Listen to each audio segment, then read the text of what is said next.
All right, good afternoon, Excellencies, distinguished guests, ladies and gentlemen. Welcome to the Korea launch of the Human Development Report 2021-2022. We are going to get started in just a minute, but let me first remind our guests that English-Korean translation is available today for those of us in the room, as well as for those participants who are connecting online via Zoom today. So please feel free to switch to your preferred language. My name is Haejin Park, and I'm Communications and Partnership Specialist from the UNDP Seoul Policy Centre. On behalf of UNDP, the Ministry of Foreign Affairs of the Republic of Korea, and Korea University, it is my pleasure to welcome you all to the launch of the latest Human Development Report here in Korea. About 2.5 years ago, in this very building, we held the Korea launch of the 2019 report. And 2 days later, the first case of COVID-19 broke out in Korea, and no one could imagine what was about to follow. Now, even if the pandemic is still very much a part of our lives, we are very happy to be back here again together. So to kickstart today's event, let me invite Ms. Ann Eupner, Acting Director of the UNDP Seoul Policy Centre, to give a few words. Let me invite you to the stage, Ann. Over to you.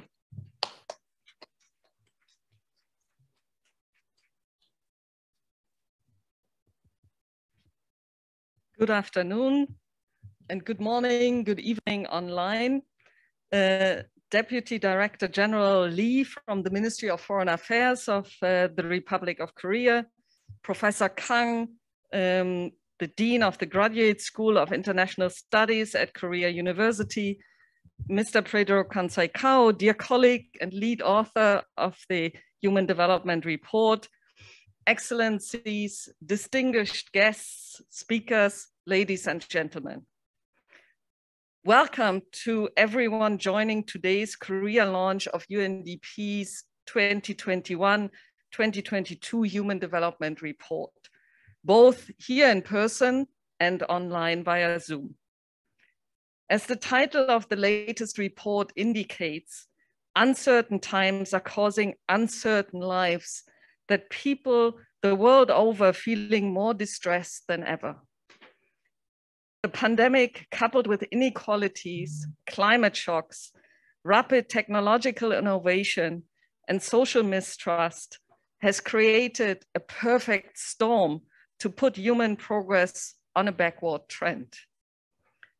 For the first time in 32 years, the Human Development Index has declined globally for 2 years running in 9 out of 10 countries. Human development has fallen back to its 2016 level, reversing much of the progress towards the Sustainable Development Goals, which all countries agreed should be reached by the year 2030. More than ever in our daily lives, we can feel firsthand that the development discourse is fundamentally changing. However, this does not mean we should lose hope. Wherever there's peril, there's also always opportunity. We must tackle the root causes that undermine human development by taking collective responses that will make our future greener, more inclusive, and more sustainable. Once again, providing its rank as a trademark of the international development discourse, the latest Human Development Report helps to grasp ideas for setting a new course to tackle ongoing challenges and advance the global conversation on how to shape future development pathways. We will hear much more on the key messages of the report from Pedro. So let me turn to the panel discussion that follows. We have brought together a mix of experts and practitioners from the NGO, government, UN, think tank, and private sector communities in Korea, who will provide diverse perspectives on the various challenges that compound the uncertainties mentioned in the report. I hope the ensuing discussion will bring forth concrete thoughts and ideas on how best to move forward on the development agenda. UNDP works to eradicate poverty and reduce inequalities through the sustainable development of nations. At the UNDP Seoul Policy Centre, hosted by Korea University with direct support from MOFA, we work with the Republic of Korea to tackle some of the most pressing issues of international development by sharing Korea's experience with countries around the world. And I'm very happy to see many of these countries represented here today. So let me once again thank our guests from around the world for sharing their insights, our partners for their generous support, our distinguished speakers for making time from their busy schedules, my colleague Pedro for coming in from New York, and last but not least, my team at USPC that has brought this event together. I wish all of us a very productive and exciting event. Thank you very much. Thank you very much, Anne. Now let me welcome to the podium Mr. Chul Lee, Deputy Director General for Development Cooperation at the Ministry of Foreign Affairs of the Republic of Korea. Please give him a warm round of applause.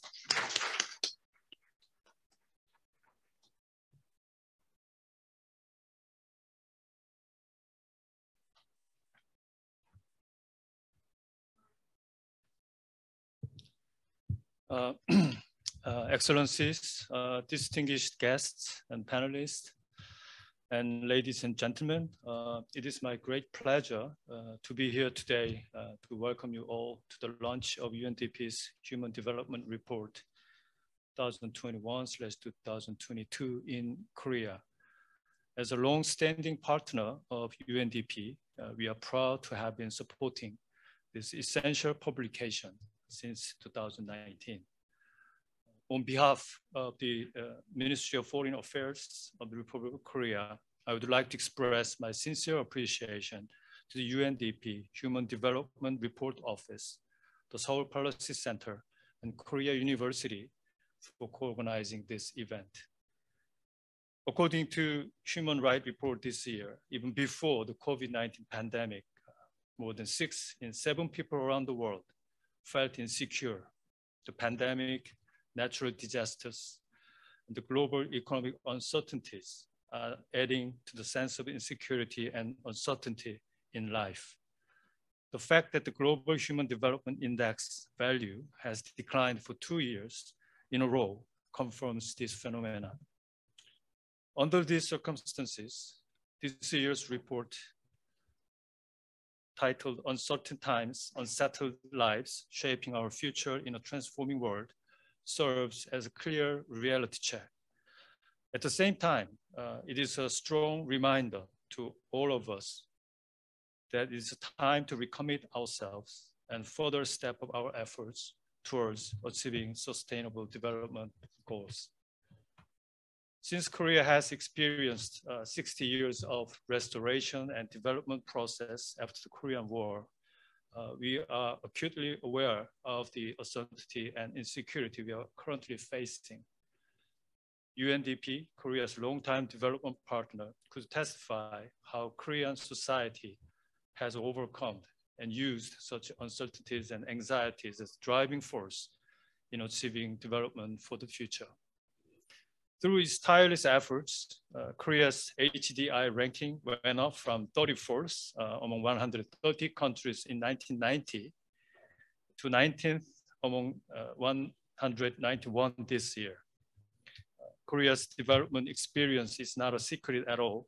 It is precisely what the Human Development Report lays out as the key elements of development: investment, insurance, innovation in policy, and additionally, flexibility, solidarity, creativity, and inclusion for driving them forward.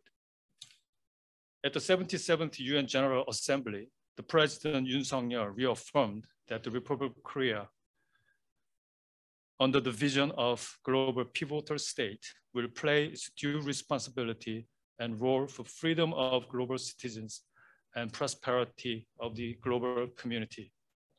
The Korean government is committed to expanding and enhancing its development cooperation with partner countries. Particularly, we are committed to supporting the international community's efforts to recover from global crises, including COVID-19, and to build resilience to future shocks, which are crucial in achieving SDGs in a timely manner. To go on the same path of the development with the international community, the Korean government is making efforts to strengthen international solidarity, pursue universal values such as freedoms and human rights as the top priority. To conclude, let me congratulate once again today's launch of the Human Development Report. And I'd like to take this opportunity to reaffirm Korea's commitment to achieving human development and providing continued support for UNDP and its development works around the world. Thank you very much.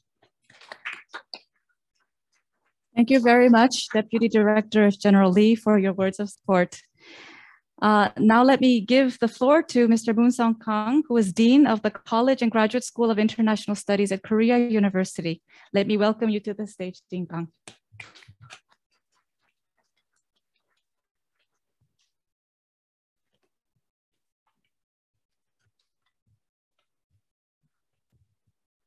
Distinguished representatives from UNDP, and Ms. Ann Jubner, Director of UNDP Seoul Policy Centre, and Mr. Cho Lee, Deputy Director General for Development Cooperation and Ministry of Foreign Affairs, and the ladies and gentlemen.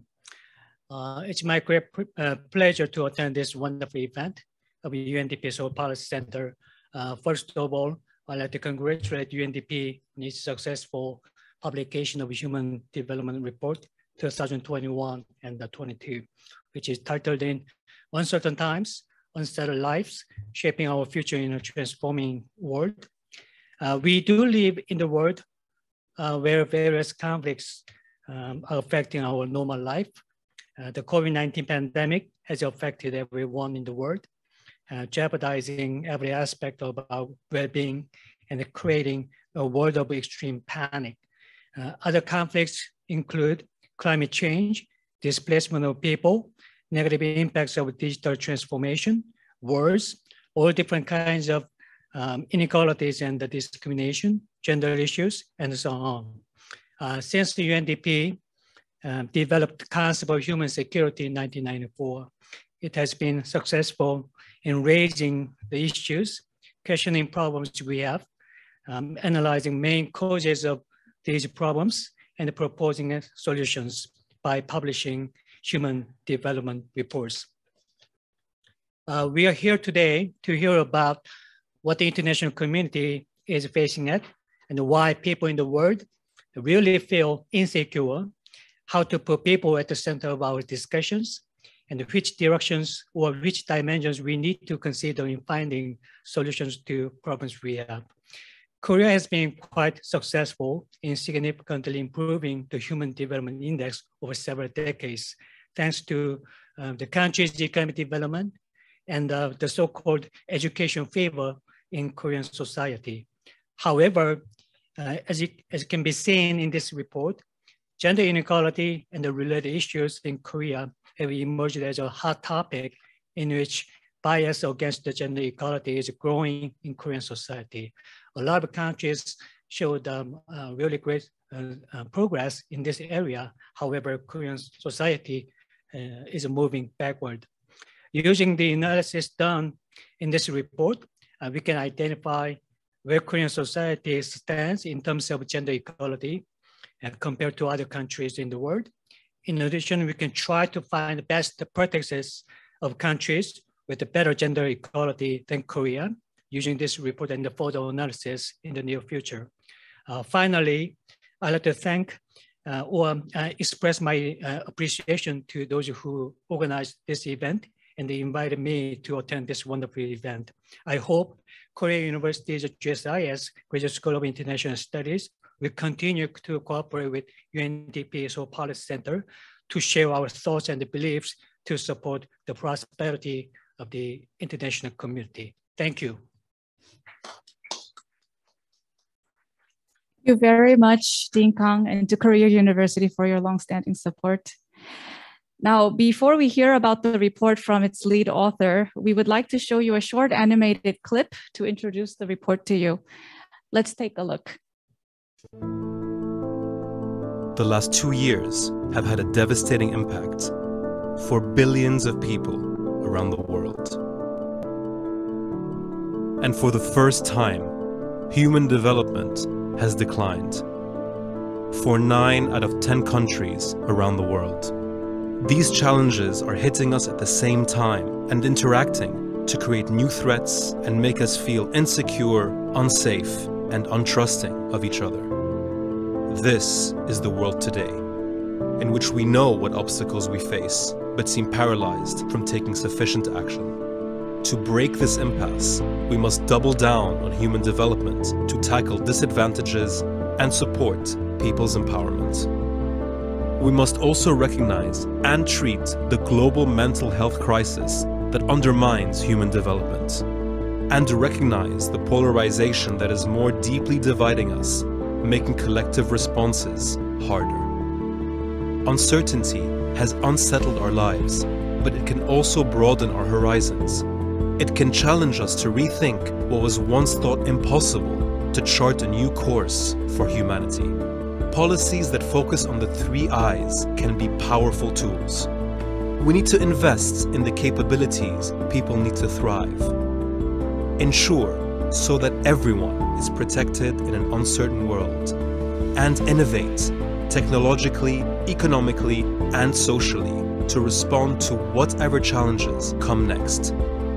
We must re-examine assumptions to develop a wider set of policy options needed to navigate uncertainty, to unlock human potential, and to protect the planet, and provide people with the tools they need to feel more secure and have hope for the future.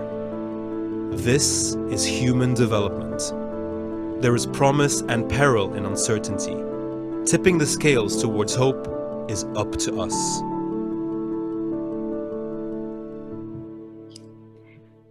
So this clip very nicely summarizes the key messages of the report. But today, of course, we have with us Mr. Pedro Conceição, who is director of the Human Development Report Office, joining us from New York, as well as Mr. Heriberto Tapia, who is Research and Strategic Partnership Advisor.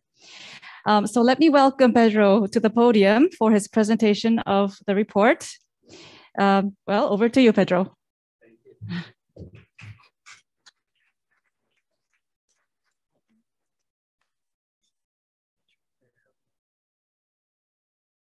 We'll bring the clicker over to you, Pedro. Okay, very good. Thank you, Yajin. It's a great pleasure for me to be here.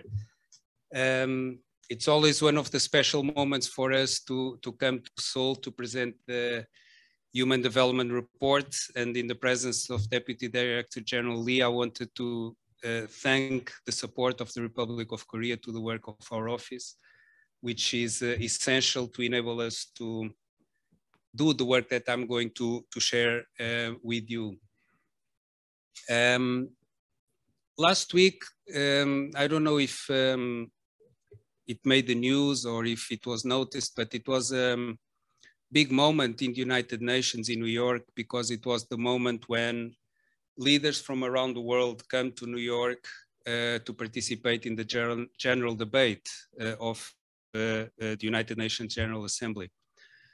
And the United Nations Secretary General made a speech at the opening of this meeting, in which she emphasized how we are seemingly paralyzed in face of so many challenges that we confront today. So the report that I'm presenting tries to address the question of why. Why are we paralyzed? If we understand the challenges, understand many of the things that need to be done, why aren't we doing it? And the reason is that in the analysis of our report, we suggest that lives are unsettled, and they are unsettled in part because we confront a new context of uncertainty. I don't know if the slides are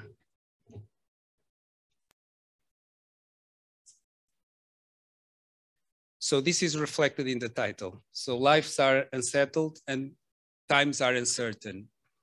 And the report provides for a lot of evidence of this unsettledness in people's lives. So Deputy Director General Lee already made a reference to one of the key findings in the report, that 6 out of every 7 people around the world today feel insecure about many aspects of their lives.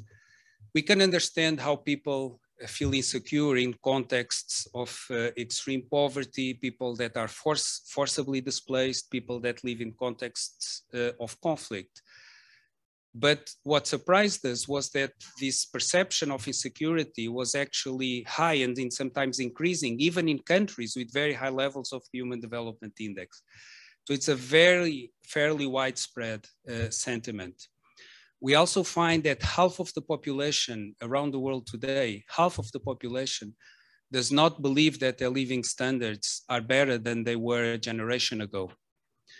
And as you can see on this slide, there are perceptions of stress that are increasing independently of the education level of people. But it's not only about perceptions, it's the reality that the world seems to be going in the wrong direction. This slide shows the number of countries that every year suffer a decline, or the percentage of countries that suffer a decline in the Human Development Index. The Human Development Index is a measure that brings together performance of countries on the economy, on health and education, and aggregates them all together. So typically you see that a few countries every year do show a decline in the Human Development Index, typically 1 in 10. But over the last 2 years, we actually saw that 9 in 10 suffered a decline in the Human Development Index. Because what we've confronted was a shock, not only to our health systems, but to our economies, to our ways of delivering education services. And it was a shock that was not a regional shock like the Asian financial crisis in '98, for instance. It was a global shock that affected all countries at the same time. And one of the implications of this reality is that people's mental well-being is being affected. So you see on the slide that we have up to 300 million people suffering from anxiety disorders. And 1 in 8 people around the world today suffer from some mental health disorder. This is an increase of 10 percentage points compared to what was the reality about a decade ago. So this is some of the evidence that we show in the report about how lives are being unsettled around the world. But why is this happening? We argue that the world today is not necessarily more uncertain than in the past. I think it would be very difficult to establish that we have now more uncertainty than in the past. We have more uncertainty now than during the period of the Korean War, or during the period of World War II or World War I, or all the turbulence of the 19th century. That is very hard to establish. But we argue that what we are confronting is a new uncertainty complex. So new manifestations of uncertainty that are associated with 3 different layers. First, uncertainty that is reflected in aspects of the reality of our planet changing in very fundamental ways. So climate change is an example, biodiversity loss is another. More frequent new and re-emerging diseases that jump from animals to humans. COVID-19 may be the latest example. So this is something that is a fundamentally new reality in our history, in human history, and also actually in the evolution of our planet as a whole. Secondly, we are pursuing very deliberately a transformation of the way in which we organize our economies, our societies, in how we produce energy, trying to shift away from fossil fuels. There's a digital revolution unfolding in front of us. So this is a second layer of uncertainty that is superimposed on the new planetary reality that is also fundamentally new in many ways. And then finally, the third layer has to be with the fact that many of our societies are being more and more divided, polarized. So we confront a context where our societies is sometimes being fragmented, and also within across countries, we see that often is more difficult for countries to come together. So as a result of all of this, we see that insecurity, the sense of insecurity that I alluded to earlier, is increasing. Why does this matter? In the report, we find that insecurity, people feeling insecure, is associated with two important manifestations. On the one hand, people that feel more insecure tend to trust others less. And on the other hand, people that feel insecure tend to be attracted to supporting political positions on the extreme of the political spectrum, as you see on this slide. Doesn't matter if it's on the left or if it's on the right. It's people are attracted when they feel insecure more to the political extremes. So you can understand that as perceptions of insecurity go up, trust tends to go down. And we find that the level of trust today is the lowest on record. Less than 1 in 3 people around the world trust one another. And we also see that some of the political polarization that I alluded to earlier. So as a result, our societies become often more divided, and in the limit, this turns into violent conflict. 1.2 billion people around the world are affected by violent conflicts, sometimes not living directly in regions where conflict is taking place, but are often indirectly affected by violent conflict. 1.2 billion people, according to our estimates. And also as a result of this situation, we also find that democratic practices and norms are often under stress. Things like freedom of expression seem to be on the regretting a little bit. So all of these things make collective decisions as coming together to address shared challenges more difficult at a time when we needed to be coming together more than ever. So again, comes back to this question, why are we paralyzed when we confront all of these challenges? In many cases, we know what needs to be done. But the report is not only about painting a gloomy picture about the world we live in. It's about also suggesting that the context of uncertainty, this context of uncertainty that I alluded to, this uncertainty complex, can also be a potential, or has the potential to be an opportunity to do things differently. Context of uncertainty shifts the reference points that we have about what might be possible or desirable. And we've seen this during the experience with COVID-19, where we've had unprecedented technological breakthroughs when it came to vaccine development. Remember, in less than a year, we had many new vaccines approved and being deployed at scale. Huge inequality in access to vaccines, which is something that is morally difficult to accept and also highly inefficient because it made the control of the pandemic much more difficult. But at least we did come together and have been able to have these technological breakthroughs. Governments around the world undertook massive interventions to expand social protection and to do other fiscal measures that seem inconceivable even a few weeks before the pandemic hit. Central banks also undertook, in many cases, unprecedented measures to both protect people, livelihoods, as well as to enable firms that were viable not to fail as a result of the shock. So new technological breakthroughs, new reference points for social, fiscal and monetary policy, and also new ways of behaving, using masks. Perhaps not that much of an innovation in a country like Korea, but it was something that became prevalent around the world.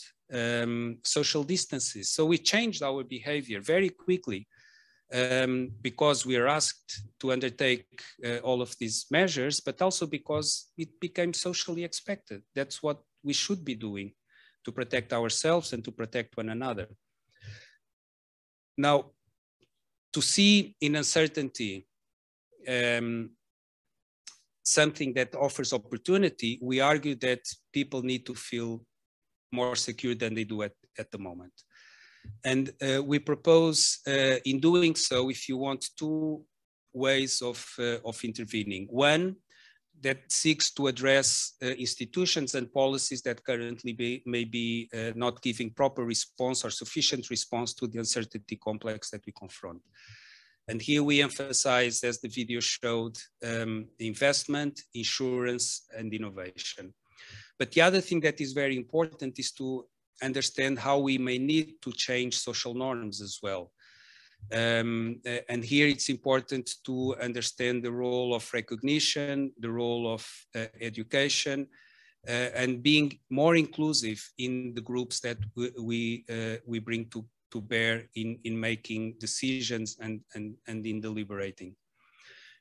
So this is in a nutshell the message of the report. So just to recap, lives are being unsettled. We're confronting a new uncertainty complex, and that's one of the reasons for why lives are being unsettled. This unsettledness is making it more difficult for us to come together within countries, across countries, to address challenges. But the context of uncertainty can also be productive, can also be a source of opportunity. To do so, people need to feel more secure, and we offer two ways in which we can start moving in that direction. One way of summarizing the way forward, in our view, as you would perhaps expect from a human development report, is the importance of doubling down on human development. What does this mean? Doubling down on human development implies paying attention to the elements that go into the Human Development Index, so ensuring that people have adequate standards of living, health, and education. But there's also a very important dimension of human development that has to do with the notion that people need to feel in control over their lives. People need to feel that they are agents of change. So doubling down on human development on these two aspects is, in our view, a way forward to harness the context of uncertainty for a more hopeful future. Thank you. Thank you very much, Pedro, for your excellent presentation. The key messages of the report are clear, and I'm sure the audience has many questions to raise. But please hold on to your questions. There's going to be a Q&A later on, moderated by Anne, and we will invite you to raise them then. So now we will rearrange the stage a little bit. It will be soon time for our panel discussion. So as soon as the stage is set, I will invite our panelists, as well as Anne and Pedro, to please take a seat at the front.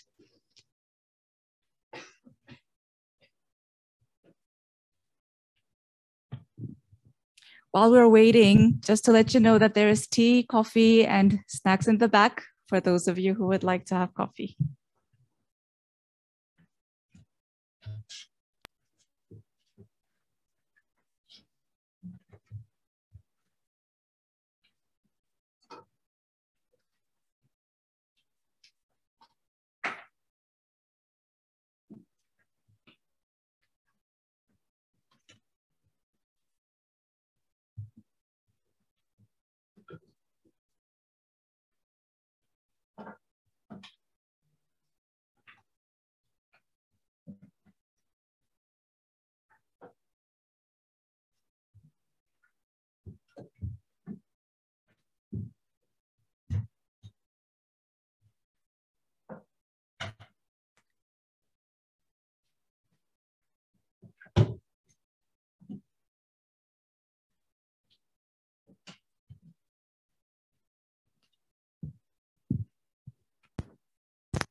All right, the stage seems more or less ready.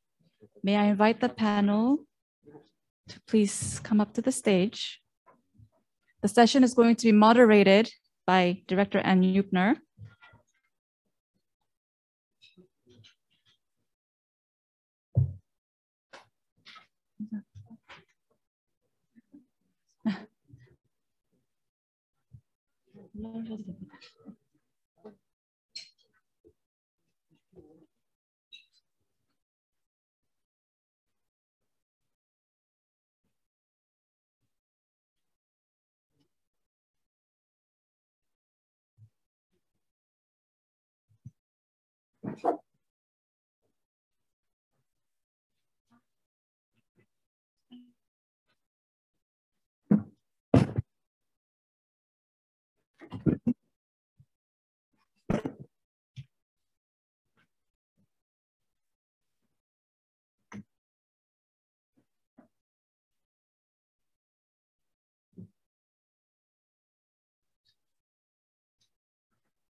All right, so as I was saying, this panel session is going to be moderated by Ms. Ann Eupner from UNDP Seoul Policy Centre.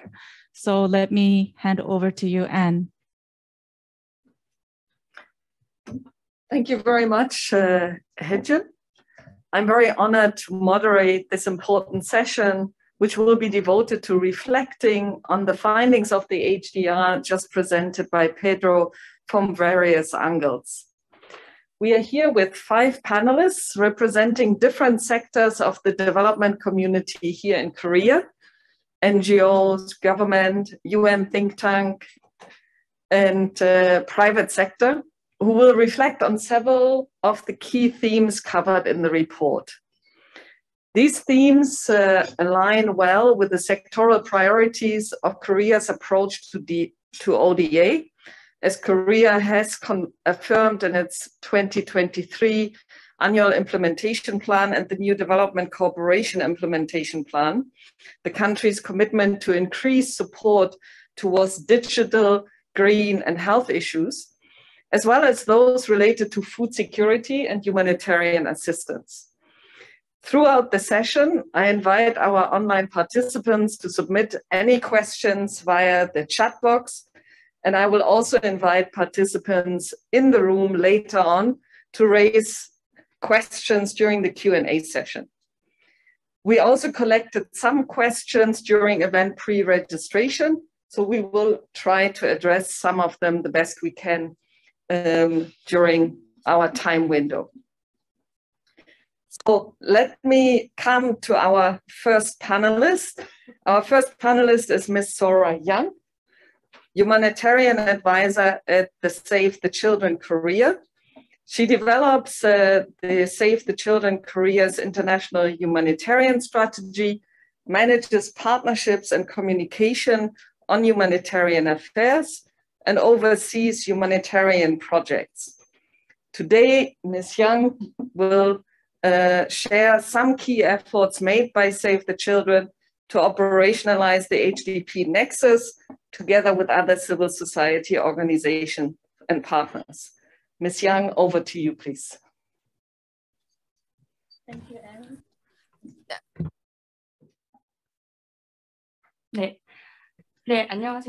Good afternoon. I will speak in Korean. I am Chang Sora, the humanitarian advisor of Save Children Korea. Today, I'd like to touch upon the challenges and prospects of Save Children Korea by reflecting the findings of the HDR. And also, I'd like to explain about the definition and concept and how the notion of the HDP and Act then has changed, and what important elements that we have to successfully operate this HDPN, and how the Korean government and civil society and other partners have contributed to implement the HDPN Nexus. And I have prepared a lot of content, but I will give you a brief explanation about this.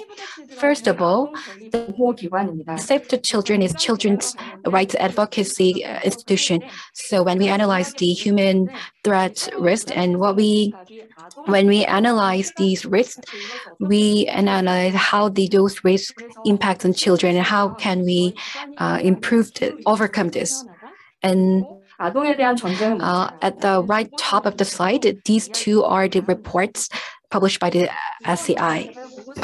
So this year's HDR, as mentioned by the director, Pedro, and there are increasing uncertainties, but those who are already vulnerable are hit hard by the new uncertainty complex. Our report also had a similar finding, especially climate change will make a great havoc on the future and the present generation of children. And when ranked by the income, the top 50% of the states are responsible for 86% of cumulative global CO2 emissions. But the biggest damage will be the children of the low and mid-income countries. So this slide shows that those who born in 1960s and those who born in 2020s, and this shows the comparison between those who were born in different area. So those who are born in 2020 will have a 2 times greater damage from the wildfire and heat wave. But the children who are living in the conflict areas or children who are affected hard by the COVID-19, and also gender, disability areas, and refugee, and children who are already with these kind of vulnerabilities will be affected harder than other children. So first, it's inequality, and the second is a failure of the children's basic rights. And next, this graph is from the Stop the War on Children. So you can see the number of conflicts is gradually increasing, and the number of children who are affected by the increasing conflicts is also on the rise, but regardless of COVID-19. So our report also found out that as of 2020, 1 out of 6 children are living in conflict areas, and children in 39 countries are exposed to the risk of a children soldier, and this is the record high. And due to a political polarization, there are widespread conflicts all around the world, and this violence and conflicts are causing a mental distress of people. Then how should we define the challenge and opportunities? As I mentioned earlier, due to the climate change, we see the failure of children's basic rights as the biggest challenge. So there are 4 principles of the UN Charters of the Rights of the Children, and climate change and crime crisis are dampening these issues. And also due to the conflicts, as UN mentioned, there are 6 violence against children, from murder to the attack on school, kidnapping, and the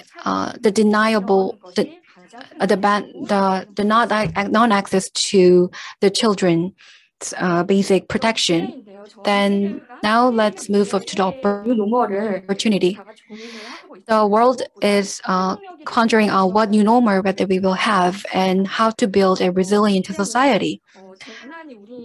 And the disasters are hugely affecting our lives, so maybe we can harness this opportunity and we can bring more children and into the participation table to design a more equitable future. And maybe this might be the last opportunity for us to build this future. And next, Reflecting this global phenomena, our approach is Humanitarian Development Peace Nexus, HDP-N. Save the Children, KCOC, and other CSOs have published a paper in last November how to apply this HDP-N in various sectors. This chart shows that how the notion of HDP-N has changed from the traditional distinction to change the notion. On the left, it says humanitarian development and peace have a linear relationship, and the humanitarian assistance development are a way to peacekeeping and peace is the goal to achieve, was the traditional distinction of HDP and N, but it has changed to the other notion that humanitarian development and peace can be overlapped and simultaneous. And peace is not only a goal, but a means to achieve SDG 16. And this is the contemporary ideas. And in the past, we tend to think that humanitarian assistance can solve the symptoms, whereas development and peace needs to address the root causes. But now we deem that the three all need to address root causes.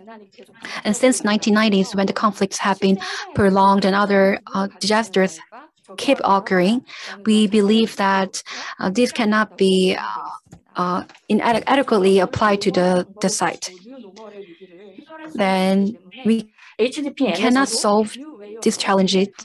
So we are highlighting the new way of working, collective outcome and comparative advantage of each actor. And in the past, we had the wrong perception that HDP-N can be a panacea to all challenges, but we need to understand that HDP-N alone cannot solve all problems at once. Then how the international community made efforts to apply this. The UN and World Bank in 2018, it published the report Pathways for Peace, and this report said that the empowerment of youth and women and the other policy improvement and other preventive measures are important. And since then, UN and World Bank have carried out a pilot project in 15 countries. The World Bank as an agency of development, the World Bank has supported the system improvement in partner countries. Then UN and OCHA and UNSCR are more likely supporting the humanitarian assistance. And in 2019, the OECD DAC made an 11 DAC recommendations. And also, Korea is one of the donor country. So this has a great implication on Korea as well. Then this is the case of a donor government. One of the cases is Sweden. This is a development cooperation model of Swedish government. When you look at the slide, the development is not just limited to development, it also touches upon the migration and development and other. And Swedish government's development cooperation believe that it can create a peace synergy. And SIDA, which is the Sweden's KOICA, came up with a manual for development cooperation, and it formed a working group level body to minimize and coordinate the development cooperation strategy within the country. And this is the International Civil Society Organizations Act. We welcome the HDP-N, but we also worry about some of the parts of the HDP as we publish the position papers. ICRC especially mentioned that humanitarian principles might be overlooked in the Nexus approach, but Save the Children, CARE, and Oxfam, and other CSOs have a similar worries about the Nexus approach. And CARE pointed out that the HDBN approach so far has been led mainly by UN agency, World Bank, and EU as a top-down approach, but it should be a bottom-up approach. And Oxfam also pointed out that it should bring about a long-term systematic change through the Nexus approach. I think I have rushed so far, but I'd like to explain the Korean government's case. In 2021, the Korean government established an HDBN strategy paper, and since 2018, through a multi-party organizations, the Korean government has supported HDBN projects. And in case of CSOs, since last year, we have published papers, or we have explained what HDBN is about to private organizations.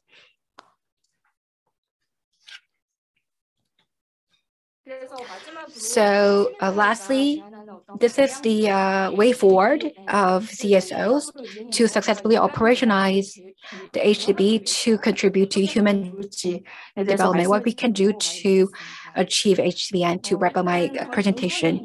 First of all, the Korean government believes that strategies for different sector, and there are some overlapping areas where the strategy is clearly divided. So an HDB needs a clear coordination, so governments should suggest a clear coordinated mechanism within government agencies. But fundamentally, due to the domestic laws, the overseas humanitarian assistance is limited to an emergency relief overseas.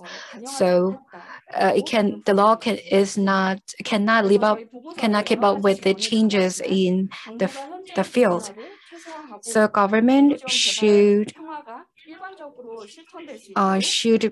provide support for coherent operation of HDB and programs and projects. This is the first recommendation. And for CSOs, we believe that a human-centered peace building and programming ensuring women and children participation are one of our recommendations. And on top of this, the human development and humanitarian assistance challenges should be overcome. And to this end, each government should promote collective and public goods. And I'd like to wrap up my presentation. Thank you for listening. Kamsahamnida to Ms. Chung for the excellent presentation and for sharing with us some of your reflections on the implementation and operationalization of the HDP Nexus, and also for challenges and concerns in that regard.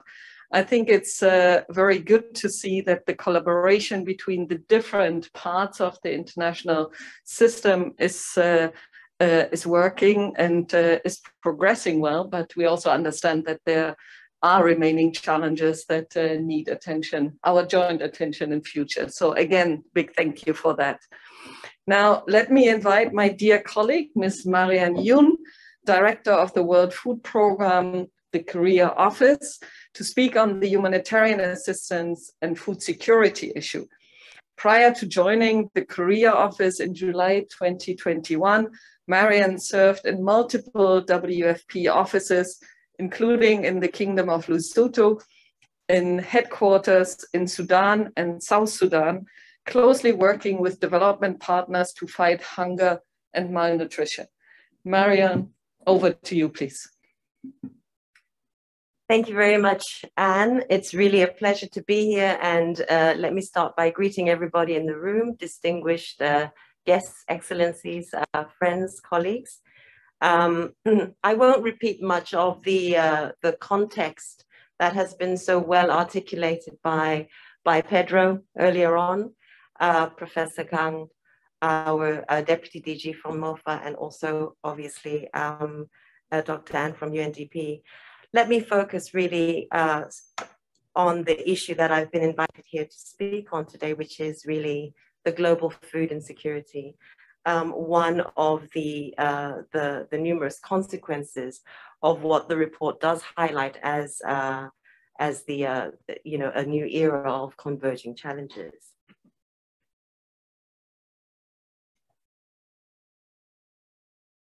You okay? So, you know, the pandemic has been a part of all of our lives across the world for over 2 years now. I don't think that that we need to go over too much, you know, the reverberating impact that this has had and continues to have, as the world is still grappling to recover from much of it. We are, however, as a result of that and more, witnessing an unprecedented growth in global humanitarian needs, with data showing that the world is right now in the midst of a global food crisis, the largest in recent history, to be exact. In just 2 years, the number of severely food insecure people increased by more than 200 million. 200 million up from 135 million in 53 countries pre-pandemic to 345 million in 82 countries today. And that number actually keeps growing. It's hard to wrap our heads around these numbers. I mean, we're talking, you know,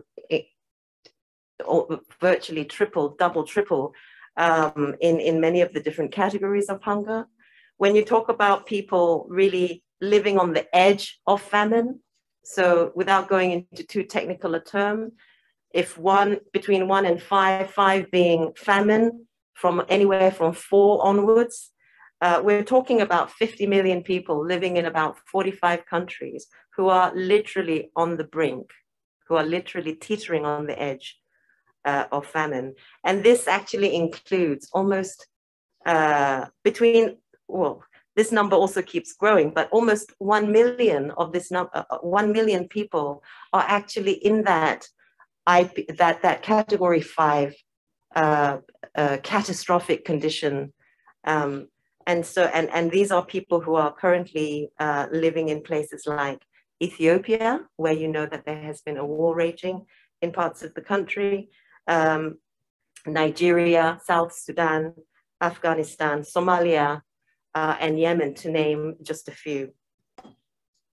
So the whole world is actually seeing record-breaking numbers, whether it's hunger, whether it's poverty, whether it's, you know, people, the number of people displaced, and right now the current situation leaves organizations like WFP in a position of serving the greatest number of people in its 60+ year history. I mean, we are seeing records being broken all over, and every year that record is being broken again. And this actually this is not a good news for the world.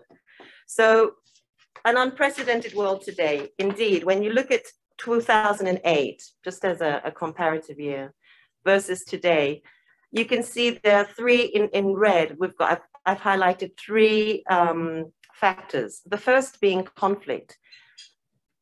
There weren't wars in 2008 like the way we see today. We've got Syria, Yemen, Ethiopia, and Northeast Nigeria, just to name a few. And many of these are protracted conflicts. On the climate change, what we've heard also already, we've had back-to-back consecutive major droughts right now hitting the Horn of Africa and many other parts of the world. It's happening for consecutive multi-years. It's bringing in extreme and more devastating in terms of impact and frequency weather crises, weather-related crises, climate variability, and also getting stronger in terms of volatility. And then last but not least, we are still dealing with COVID, which has generated massive income losses, record inflation, something I'll go into a little bit later, supply chain disruptions, And now in the recovery phase, even more stresses on the global supply chain as markets and movement start to revive 2 years plus on into the pandemic, and now the record debt burdens that we're seeing are hitting numerous countries around the world. As if that wasn't bad enough, as we know, on the 24th of February, the war in Ukraine broke out, and almost immediately, this has had a rippling effect on international food and fuel prices that increased very, very quickly, primarily because many of you will know Ukraine and Russia is considered, or was considered, a food basket of the world. So global inflation and the rising cost of living is now exacerbating what was already a bad situation to begin with. But this time it's hitting economies, both rich and poor. It's hitting everybody and pushing, in that situation, pushing the most vulnerable households even further behind. So it's hitting everybody, but it's having the biggest impact on those who are already vulnerable. So, and this is because Ukraine and Russia are critical players when it comes to global wheat and maize markets, to name just a few. They are among the top global exporters for both commodities. And these commodities are extremely important for organizations like WFP and the countries where we work. Ukraine and Russia together supply something like 30% of globally traded wheat, 20% of maize, and 70% plus of sunflower-based supplies and commodities. And on top of that all, obviously, international sanctions play a role in further disruptions to global trade activities. And therefore, this war isn't just having a regional impact in Ukraine and surrounding regions, it is actually hitting and driving the hunger really just out of control in many of the countries around the world where one would not necessarily think of as having a direct impact when there is war inside Europe. So we know that the sequence of events, a world that was already grappling with climate change, with rising conflict, then there was COVID, and then more recently, the war in Ukraine has really had like a knock-on layered effect, stopping recovery and actually driving past gains backwards, right? So things we've actually achieved in terms of development is driving those results backwards. And this is not a crisis that's happening in a vacuum. And obviously, you know, when people are left without a choice, yeah, and we've seen this before back in 2008 and in 2011, this is when we see instability. This is when we see protests and riots. And this is where we remember back in 2011 was the start of the Arab Springs. And we are not in a different situation today. The scary part is that back then it was just a handful of countries. Now it's a whole lot more. Many, many more countries that are finding themselves in that very precarious economic situation that is extremely volatile. Even before the war in Ukraine, food prices were at a 10-year high, and fuel was also the same. I don't know if you can see, but the different lines point to food, fuel, and fertilizer. So the 3 Fs. You know, in the UN, we like these, you know, these abbreviations. So the 3 Fs, which I think in some cases have become 5 Fs, but let's stick to the 3 Fs so far. Food, fuel, and fertilizer are all really, really important to monitor because they will very clearly have a direct impact in terms of global food insecurity, the numbers of which you've seen are rising. And since the Ukraine conflict brought shipments from that region to a halt, which has in the past few weeks seen some relief, and we've seen the shipments from the Odessa port resume again, it is still nevertheless not at the levels that we had prior to the crisis, and therefore it's something that we do need to continue to monitor. Although the prices have somewhat stabilized since the opening up. And so the reason why these 3 F's are important is because this, combined, this threatens to transform what is a current crisis of food access, so an issue of affordability, into potentially an even bigger crisis of availability. Because right now the food crisis that's really we're faced with is being driven not because there isn't food available. There is food available, net, but really it's because of the surging prices as a result of supply chain disruptions, trade disruptions, et cetera, et cetera. So the prices are what make the food inaccessible. And so hopefully the situation will continue to ease now that some of the blockade has been lifted. But this is just really to mention the point I made earlier about how there are so many different countries, near and far, that have such a dependence on the grains and other commodities from Ukraine and the region. And it really is quite scary to see the fallout of this conflict when it comes to some of these countries who are dependent on imports from them. And I'm just going to skip through this because I've been told that I've got 3 minutes. But not only that, I've put up a slide here of Lebanon. It's not only that food and fuel and prices are rising, but the value of certain currencies are dropping, something that we see also here in our country as well. But in some of these countries, inflation is in triple digits. Look at Lebanon. The food inflation is 240%. So not only are things just skyrocketing in terms of costs, but at the same time, the value of the currency, what the money there can actually purchase and give the household is dropping. In this case, Lebanon has lost 44% of its value in the last 12 months.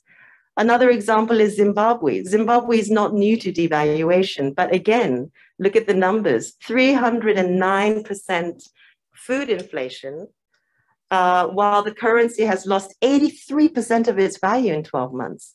The list goes on. Venezuela, 155% inflation, while its value, the currency value has dropped 33%. Sudan, Sri Lanka, I think many of us would have seen on the news, Iran. So those are just a few examples of countries that are not only grappling with all of the things that I mentioned earlier, the 3 C's, the climate change, conflict, COVID, and then now the rising costs. But as a result of all of this and just the impact that it's having in all of these economies, the implications for the work for an organization like ours is that we're not dealing only with the number of acutely hungry people rising, and the funding, the support, the financial means to actually respond to these rising needs is also growing, but it's being outpaced by the needs. So governments are responding through ODA and humanitarian assistance, but the needs are outpacing that. And so as the number of people are increasing, our assistance is not unable to keep up. The high prices are also driving up the cost of how we operate. In fact, very quickly, just to be able to do exactly the same as we did prior to the Ukraine crisis, so say before February 24th versus after February 24th, to do the same thing, to buy the same amount of food, to ship the same amount of food, and to reach the same amount of people, it was costing us more than $70 million more. Not $70 million, it was costing us $70 million more. So that just gives you an idea of how the multiple challenges that are converging on all fronts, and the repercussions that has on the ability to respond to these to this very fast deteriorating situation. And so I'm not going to repeat this because I think everybody can also find it online. But I mean, really, there's been many calls, but most recently in June, there's been an urgent call by the heads of WFP, FAO, World Bank, the Trade Organization, and IMF, really coming up with some very concrete call to action, urgent actions that we need to collectively take in order to address the food security crisis. And there's a very detailed statement that in summary really talks about these four actions needed. It is to make sure that immediate support to those people who need it gets to them. We need to make sure that trade and the international supply of food as well as other commodities continue to flow, that there are no disruptions and embargoes and export bans and things that just disrupt all of this and play havoc with prices. We need to look forward. We need to make sure that production continues not only at the current pace, but it has to increase. And we need to do this by investing in climate resilient agriculture. I think something that many of us are already very aware of and actively pursuing. And really, just based on those four big urgent action points, there are a number of further policy recommendations, but they all really speak to the four issues I've already mentioned.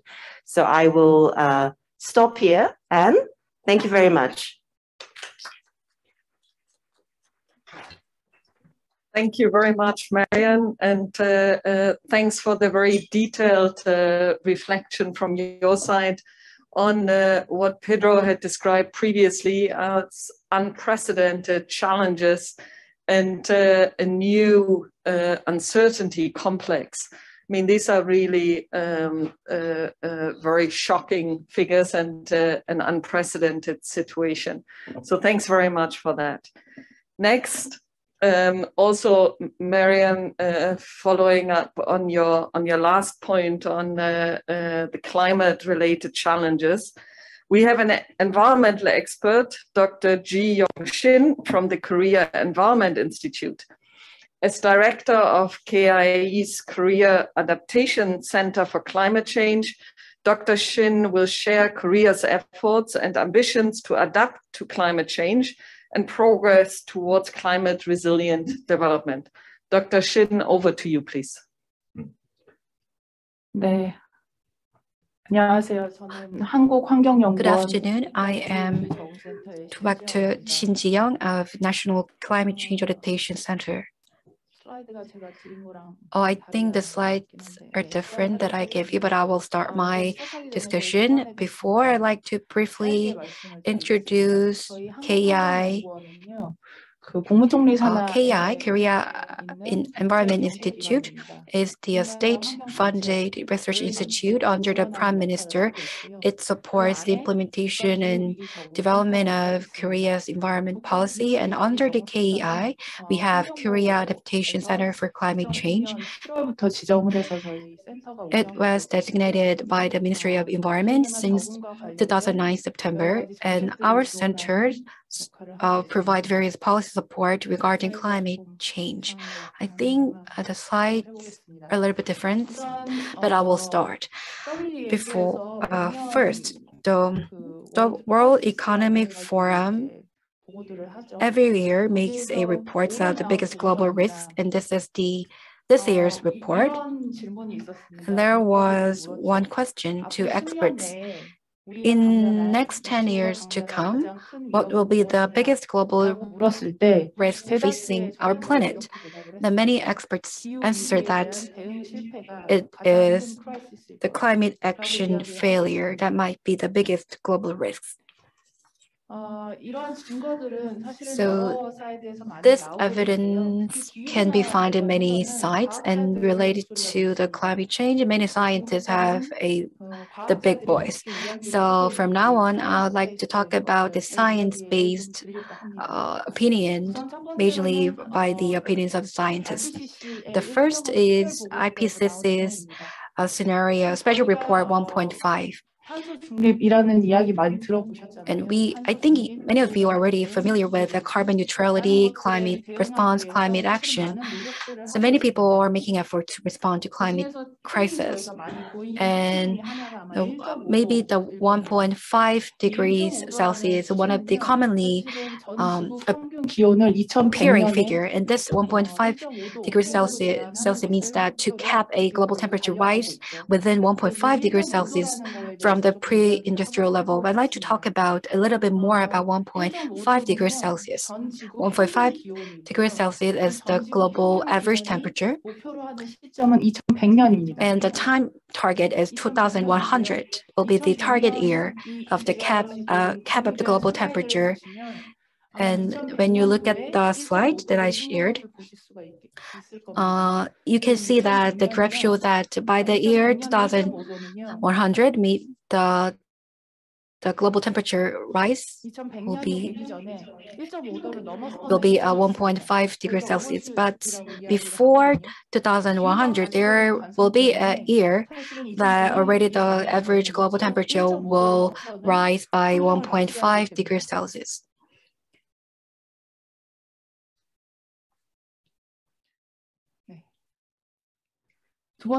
And the second, and the climate and environment will be different depending on what we do right now. Last year's report published by IPCC, the 6th assessment report, working group 1, depending on different scenarios, the future that we will have will be different. When you look at this, there are different graphs and lines here that depending on different scenarios, the 1.5 degrees or 2 degrees Celsius, 5 or 6 degrees Celsius will be the rise in the global temperature by the year 2100. I think we all are very familiar with the mean temperature. Some reasons the temperature rise might be 4 degrees Celsius, 5 degrees Celsius, or 2 degrees Celsius. And I think you already hear a lot about 1.5 and 2 degrees Celsius. This is a 0.5 degrees difference, but I think the difference, this difference doesn't seem huge, but this slide shows that how big the difference is between the 1.5 and 2 degrees Celsius. So one of the easy example is coral reef. If the global temperature rise by 1.5 degrees Celsius, 70 to 90% of the coral reef will go extinct. At the 2 degrees Celsius, 99% of the coral reef will face the risk of extinction. The 99% means that all of the coral reef will go extinct.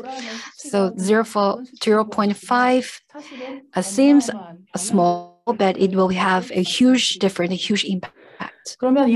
Then, how to respond to climate change. There are several ways of response.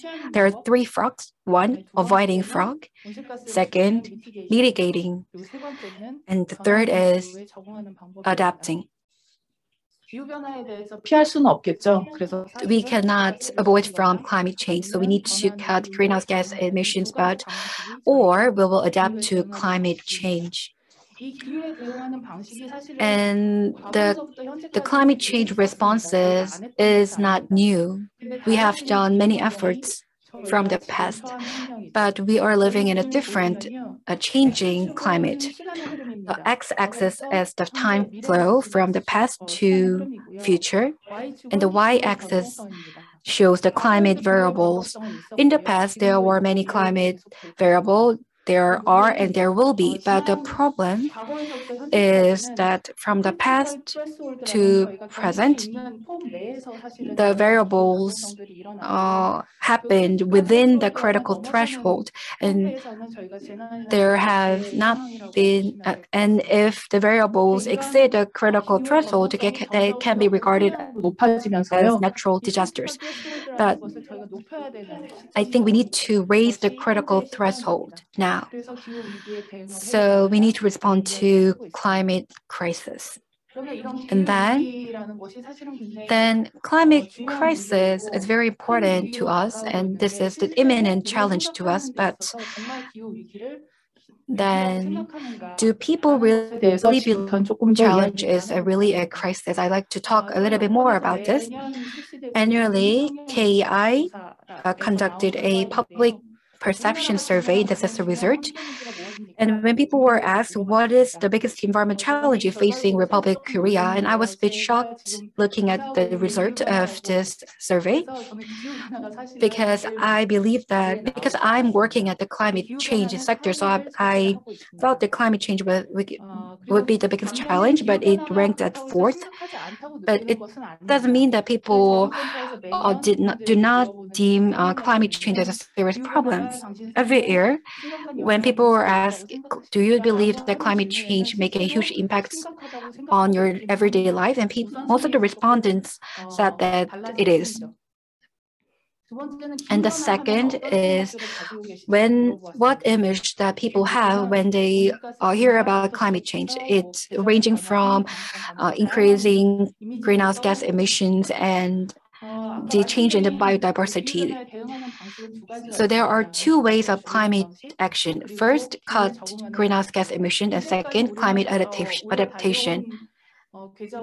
So far, we really made efforts, and we put our concentration on how to cut greenhouse gas emissions. But now it's time to how to adapt to changing climate.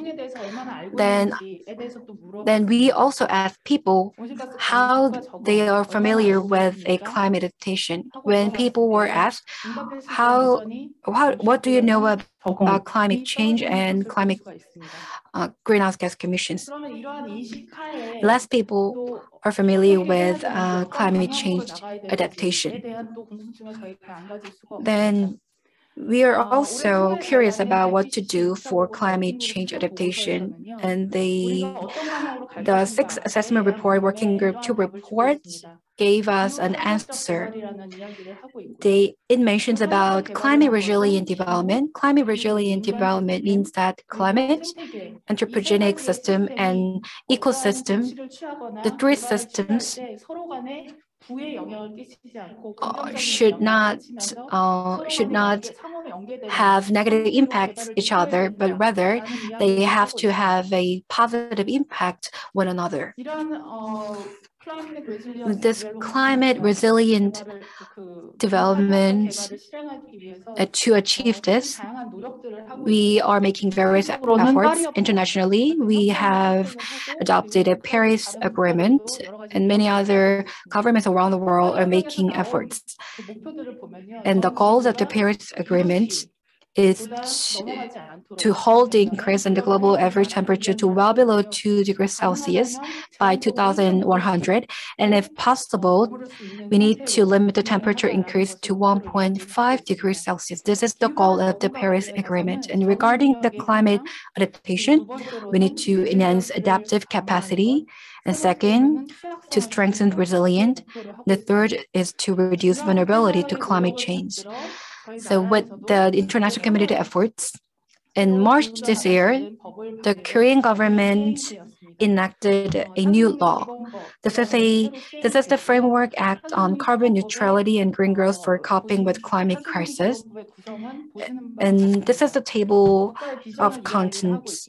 This is the provisions of the new framework on carbon neutrality. It shows the Korean government's vision and what framework we should have for carbon neutrality. And it also talks about carbon neutrality by 2050. And also it mentions policy measures for cutting greenhouse gas reduction. It also contains just transition and policy measures for green growth. And this is the actual action plan. And they're talking about the basic implementation plan for carbon neutrality. And we should come up with national level and local level strategy. And also public institutions also should develop adaptive measures. Then to successfully implement these policies, what do we have to do? There might be 4 points. First and foremost, we need to enhance awareness on climate change risk. This is the very, very important one because perception always goes first before changes in action. And the pie chart shows that in the left, our center operates 50 people public assessment group. So before the promotion activities, when people were asked, do you know about climate adaptation? Most of the people responded that they are not aware of it. But after education, when they were asked the same question, then the more people answered that they are aware of the climate adaptation. And after these education, when people are perceiving climate action, then people change the way of doing. The second is we need to provide on-demand information. So far, government agencies, businesses, and many groups provided climate adaptation related information, but such information was made only by the information provider. But information should be focused on the needs of the end users.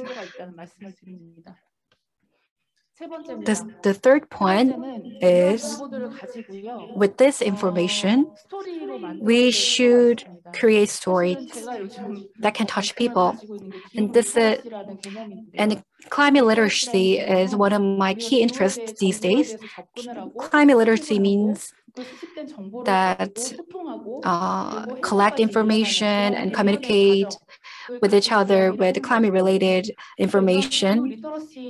So to enhance climate literacy, the different types of information should be reached to many people based on storytelling. And I think storytelling can induce people's movement. And 4, share your climate knowledge with people around you and organizations around you. I think we need to share knowledge that we know with others. The 5th measure is, after all these activities, we need to monitor the progress, that whether we achieved our goal, and we need to complement our actions to efficiently implement our actions. And this is the last slide. I think these slides are really familiar with you. This is a Sustainable Development Goals for SDGs. We need to achieve climate resilient development. In addition to it, we need to have a proper perception on climate resilient adaptation. The START goal of SDGs are really closely related to climate change and climate resilient development. And I think my presentation had an opportunity to share increase our awareness on the climate change and climate resilient development. Thank you. Thank you so much for this very detailed, for these detailed insights, Dr. Shin. Very much appreciated. And I very much like also one of your key messages that relates very much what Pedro mentioned earlier. Taking charge of our lives also means that climate action is not a distant goal, but that climate action starts with everybody in our everyday lives. And I think you can also see some of it in the organization of this event today. So again, thank you very much, Dr. Shin. Now, we want to switch the perspective a little bit and hear from a private sector think tank, Mr. Chio Lee, who currently heads the Trend Research Department at LG Business Research under the LG Group, has more than 20 years of experience in consulting and leads the institution's research on the latest trends such as frontier technologies, digital innovations, sustainability, and global political and economical changes to support the business's right decision for the future. Mr. Lee, the floor is yours.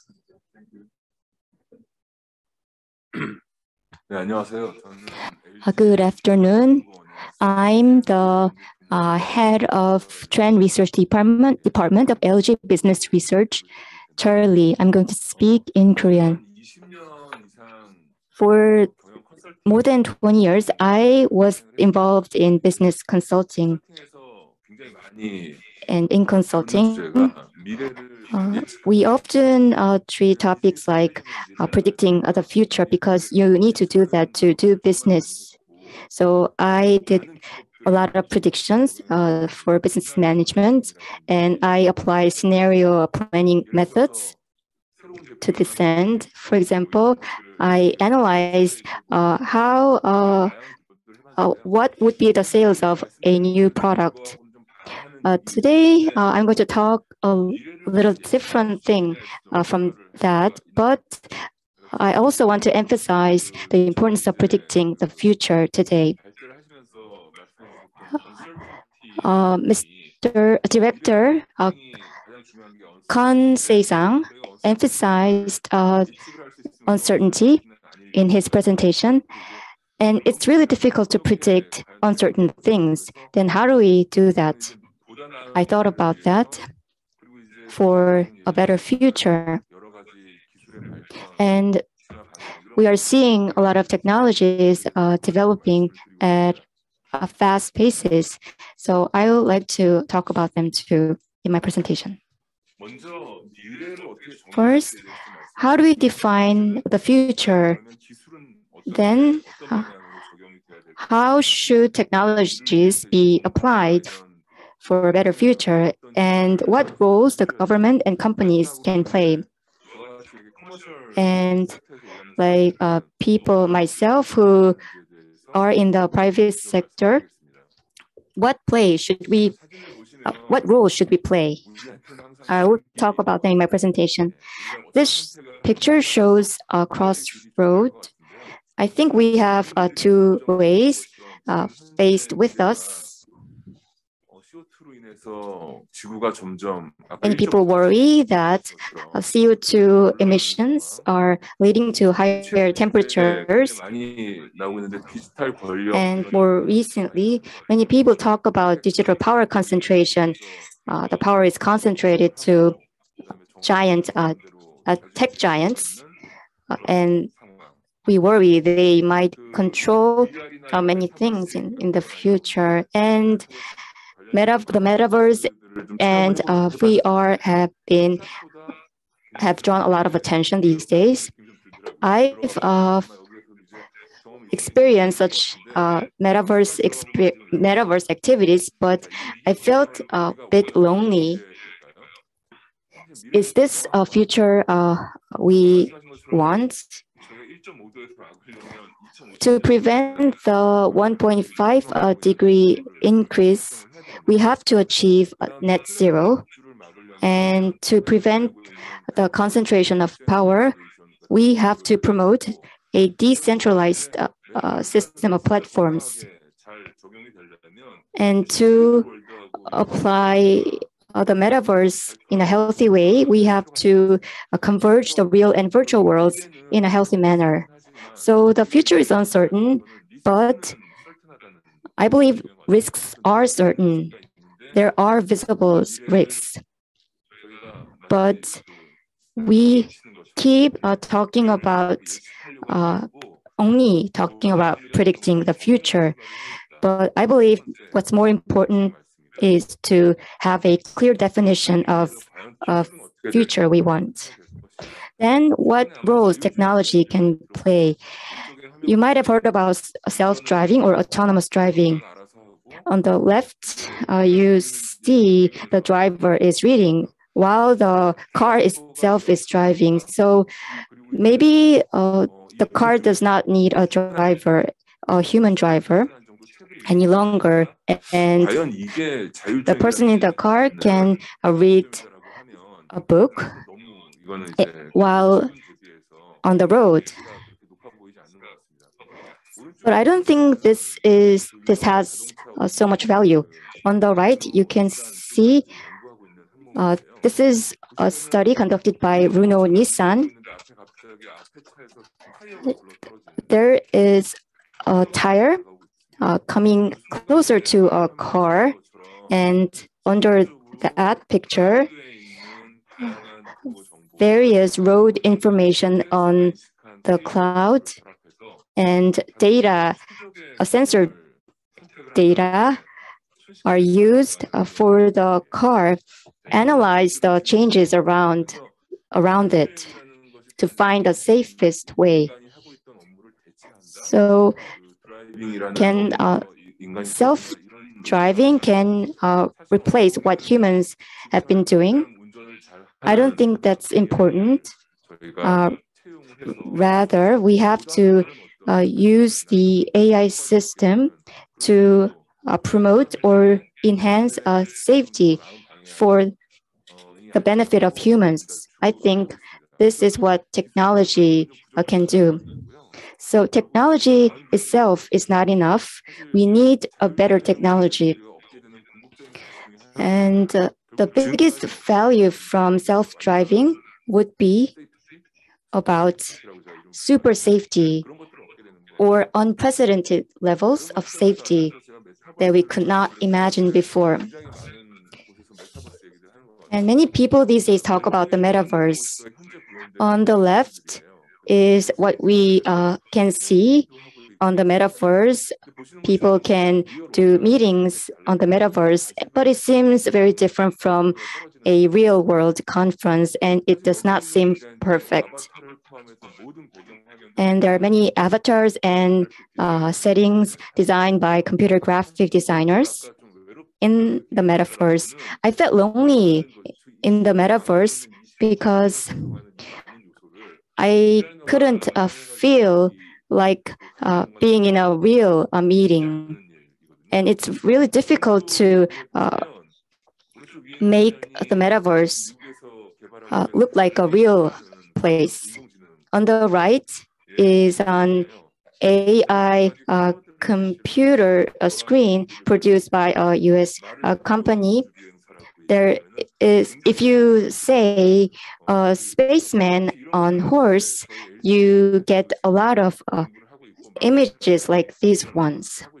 And many companies are doing things like this. So we have images drawn by AI systems today, but in the future, in the near future, this is the US movie, a scene of the US movie Free Guy, and we might have an experience like this in the future. You are in a virtual world, but you feel like in a real world. Would an AI system can do that? The left image is far from perfect. We have to make a virtual world more real or more perfect and make or achieve super reality using technologies. Now I'm going to talk about plastic technology. On the left, the image has a lot of meanings. It was a cartoon of the 1950s. The housewife is using a water hose to clean the house. This is when the plastic was first introduced in the 1950s. Back then, as everything was made of plastic, you can just clean it using a water hose. So it's very convenient. That was the that was a message popular in 1950s. But nowadays, many people are worried about pollution or climate change caused by plastic. And many people think of it as a major source of pollution. Then how do we make all these technologies better for the benefit of humans and for a better future? On the right, you can see there robots are being used to process plastic waste. And some robots select plastic waste that can be recycled. And at the bottom, you can see the process of thermolysis. Let me explain it further. It's about recycling the plastic. Now, we get plastic from oil and other materials, and in the process, CO2 is emitted. But through this process, we can recycle plastic. And this can be realized or commercialized in the next decade. And on the right end,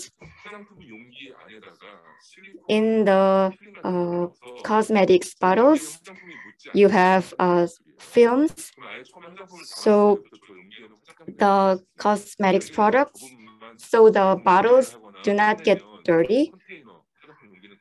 And you can continue to use the containers or bottles so for other purposes later. So this is sustainable. And what roles can the government play? Let me go quick for the sake of time. On the left shows the Korean fuel cell market. The Korean government has been promoting fuel cell in Korea starting from 2012. And now we have one of the largest fuel cell markets in Korea. And on the right, these are important graphs. The green part show the amount of corn used for biofuel. And this has increased since 2005 when the government required the use of biofuel for at least 10% of any energy mix. This can serve as an incentive, but there's something we have neglected because there has been a shortage of corn for feed and food, and the land used to produce other grain like beans are now being used to grow corn. Next, the role of companies. Better technologies and innovations are important. That is why LG and other companies are promoting them by promoting AI, for example. And as part of such efforts, LG is running LG AI Research Institute, as well as AI Graduate School to ensure AI is used in directions that can be useful for humans. And on the right, you can see LG Science Park, which is a famous tourist destination, especially for many VIPs from other countries.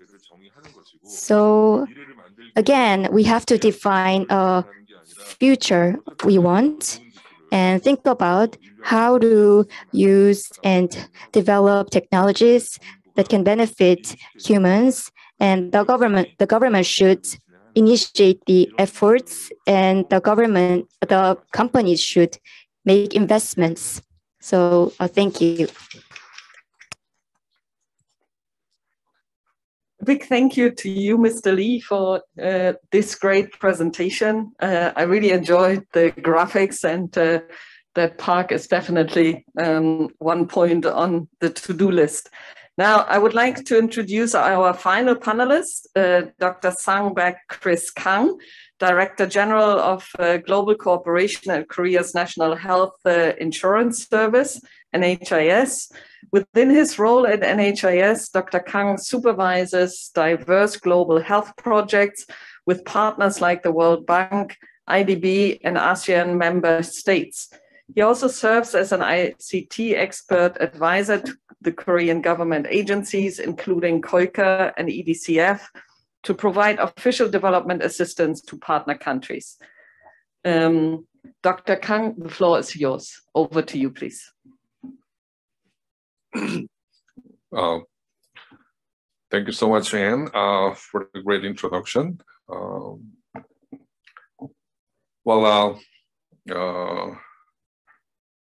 It is my great pleasure to introduce NHIS and the National Health Insurance Scheme of the Republic of Korea in UNDP Human Development Report discussion. The thing is, I really like the title of the report, the unsettled word, and yeah, that is unsettled and risky, then you should always subscribe to insurance. That's a must thing to everyone in every every country. Due to time limits, I just chose a number of issues, and as well as some of the process of how National Health Insurance Service of the Republic of Korea operates. The first thing is the how the National Insurance of Korea is operating. We have a main, Ministry of Health and Welfare is the main, the supervisor of policy and supervision. And NHIS is the single insurer of the nation. And we have insured, and we have a medical service providers. Those are the key stakeholders. So that the first thing is, the insured are paying the contributions to NHIS, and NHIS managing the beneficiary's eligibility, whether this person is eligible for national health insurance or long-term care insurance. And insured, when they have a medical service treatment from the hospitals, then they need to pay the co-payment, which means the benefit items reimbursed by the NHIS, but there are still some portion of the payment that buy directly from the insured to providers. And the providers are also requesting the claims to HIRA. HIRA is our daughter company and is specialized in the review and assessment of the claims. And after the review and assessment results is coming, NHI is paying the reimbursement to the providers. These are the basic scheme of how National Health Insurance of Korea is operating. The next slide is the major characteristics of National Health Insurance of the Republic of Korea. The first thing is Korea has been achieved the UHC. If you're in health industry, health sector, that UHC words are very frequently came across. That's universal health coverage.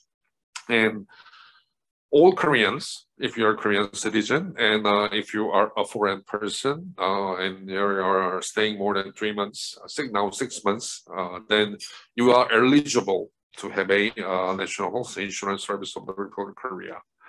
So 100% coverage. The second thing is we have a single insurer system, which means National Health Insurance Service is the single insurer, and we have receiving mandatory contributions from every citizen.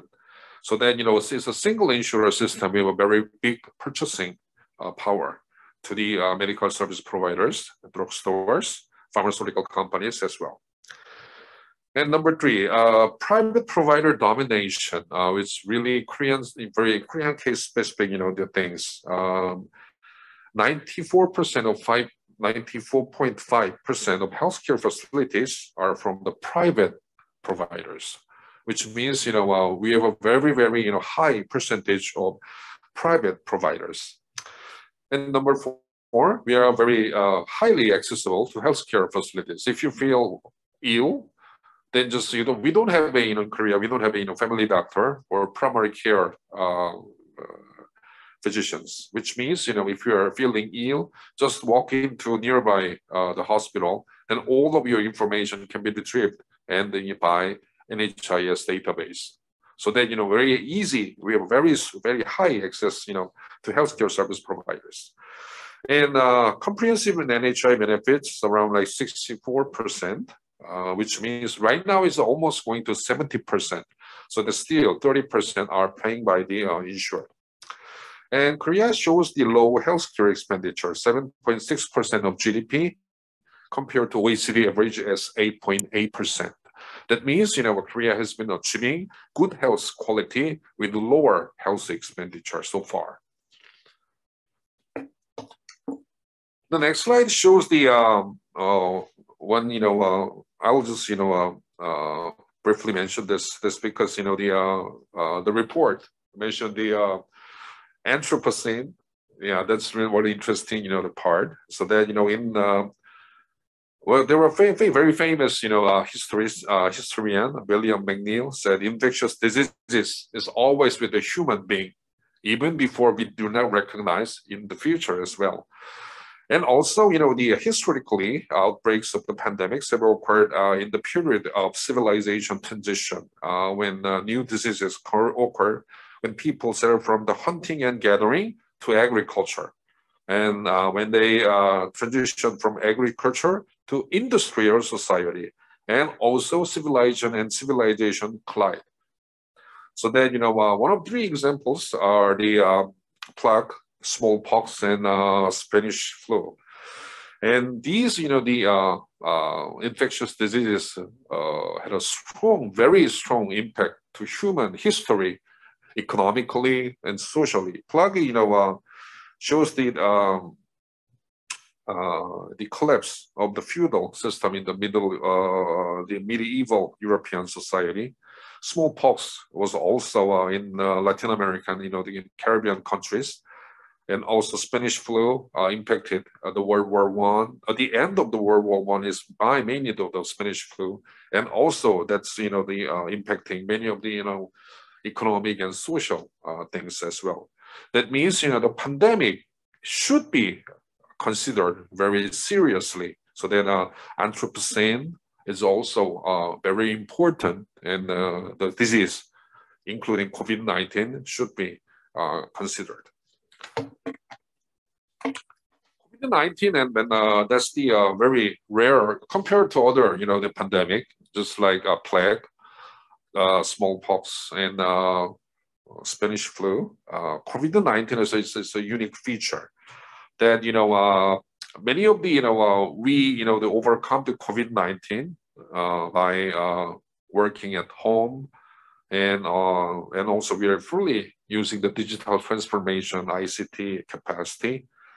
And compared to, those three pandemic, things, previous pandemic, COVID-19 is exacerbate inequality in society. That means, like vaccination rate is one of the biggest differences in the vaccine divide per, the countries by country. So that you can see that, the map, that many of the African continents, the countries are under the vaccination.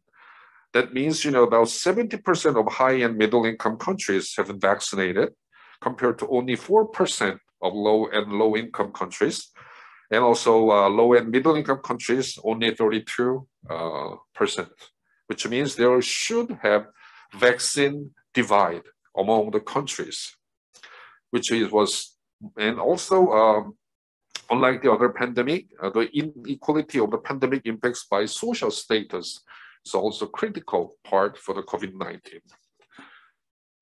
The next page, is pretty much the Korea's case. COVID-19 crisis, the importance of quarantine measure and public health delivery system was, emphasized. Very important, things that, Korea has been suffering. That's because 94% of the medical service providers are from the private sector. That's why, during the nationwide pandemic, private sector, the medical service providers are not that much helpful because they are taking care of their own profits, not just, following the government, the regulation and things. So then, after the, we're experiencing the COVID-19, the importance of public health delivery system, which means public hospitals. NHIS has Ilsan Hospital, and there are Red Cross Hospital, military hospital, police hospitals. There are public hospitals in Korea, but very few, less than 5% or something. So we are, thinking about how we can increase the number of the public health delivery system. And the from the beginning of the discussion, I just mentioning the importance of insurance, especially unsettled risks. And so then, Korea's case is more unique. So that, every insured and every medical service providers, hospitals, and, the drugstores, they are under the law. There is a national health insurance law, everyone. So that every Korean, if you are should pay the premium contribution, as well as any hospitals, all the hospitals are included under the national health insurance law, which means way different from the other countries. Other countries have different types of benefit packages. So then, one hospital can cover this item, but the other was rejecting. So it's very frequent. So that if you are subscribed to high, the expensive insurance, that the coverage rate is really high and wide. But if you are, subscribed to only the small, like student insurance in your country, then the coverage will be very, limited. But in Korea, everyone is same, That's why, NHIS is offering a capacity building program for national health insurance. And this is the 19th year of the national health insurance capacity program. That much, Korea's, the national health insurance is very famous. I know I have, only a few minutes left. The other important issue is we are, getting older too fast. It's too fast. So then, the left-hand side, that shows that the average annual growth rate of the OECD country aged population, Korea is the #1 in terms of the aging speed. So that, it's not a good thing to be the #1. However, we are the #1. Not only those, but also the poverty ratio of the 65 over the people, elderly people, are also poverty rate is the #1 out of the OECD countries. So that if you are getting older in Korea, you have a highly likely being poor. And many of your friends, more than 1/3 of your friends are every, age is 65 years old over. So we have a very critical, situation in Korea. And that's the elderly population, the graphs between year 2020 and year 2015. You can see that, due to the low fertility rate, actually the Korea is also the #1 in the lower fertility rate out of OECD countries, which means recorded for 0.84, which is the only country among the OECD countries that under 1 in terms of the fertility rate. That's why, we are projecting that 2015, you can see we have a very shortage of the labor forces. That means the natural population decline, and the working age population also decrease. It's become a big issue. And then we have a big situation. So then, the elderly population problem should be, we should think of. Aligned with the HDR, the Human Development Report by the UNDP, Korea is also, we are doing the strong insurance plan so that, you know, right now, the plan was actually before the COVID-19, but, you know, we are more like the insured perspective, the patient-oriented things. Public health, you know, data integration is a huge, you know, importance. One of the big, you know, the success factors of national health insurance in Korea is because of digital transformation. That means we have a very strong CLDS, insured, and NHIS, the huge database, I think the biggest database in Korea. Regarding every, you know, if you're Korean, your information is stored in NHIS, everything. Number of household, your wives and your, you know, husband, and your income, your taxation, military service, or your exit or entry records, all things. That's, you know, related to, so that we are using that data to have a good, you know, provision of the health insurance system. Sorry, I have no, and we have also ICT and AI. There are so many, you know, the occasion that we are using AI these days.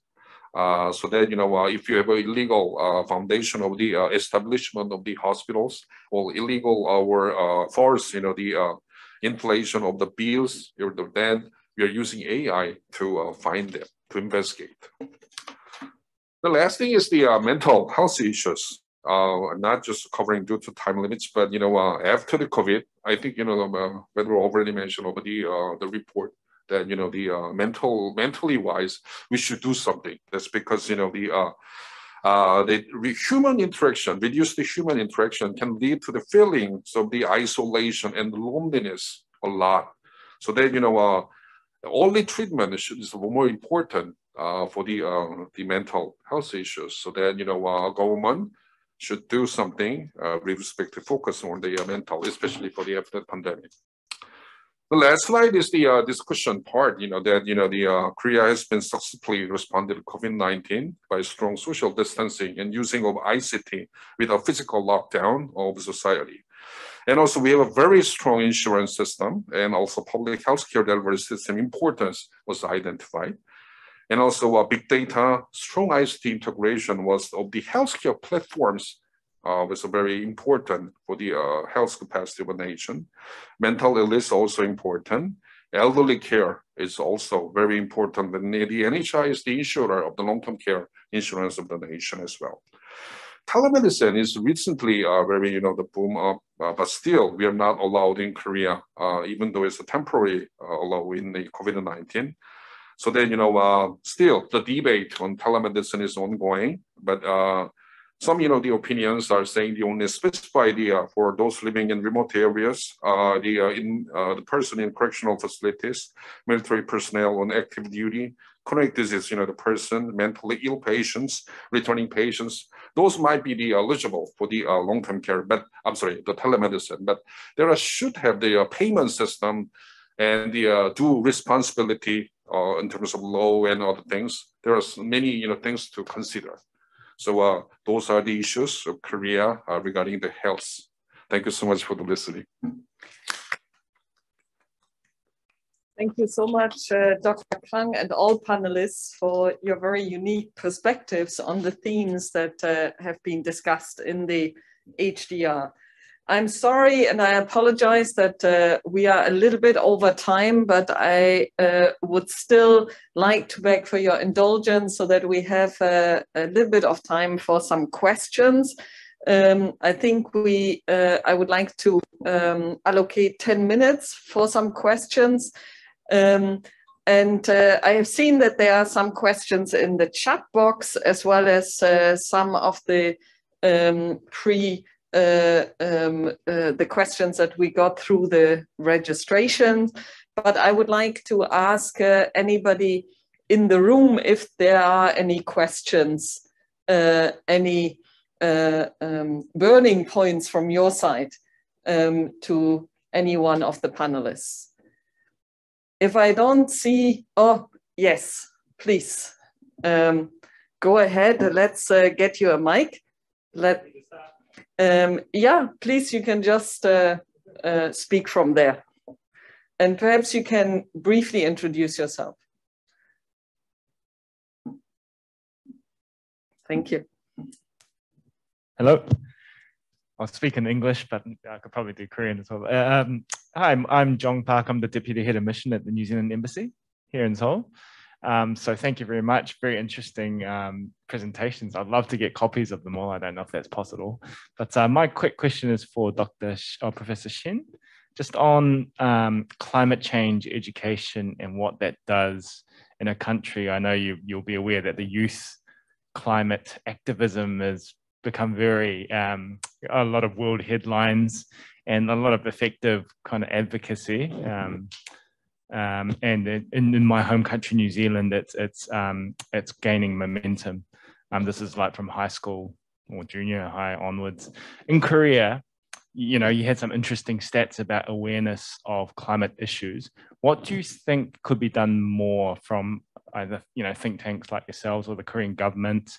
And how do you think that will affect change here in terms of policy or action?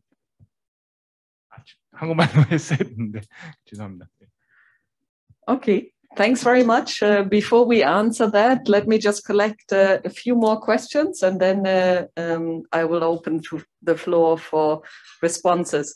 Let me also take one question from the chat box. That's a question to WFP. Based on WFP's experience, can you please share your thoughts on how South-South and triangular cooperation could be leveraged to tackle development challenges, especially in terms of the food security issue? And then we have another question to NHIS. Like the case of telemedicine in Korea, the introduction of new policies and systems requires social agreement and paradigm shift. What do you think is the key to bringing about such consensus? So those are 3 questions. Now I'm looking for 2 more. Are there any other questions from anybody in the room to any of the other panelists? To LG as well as to Save the Children in Korea. Anything else here? Yes, please, over there.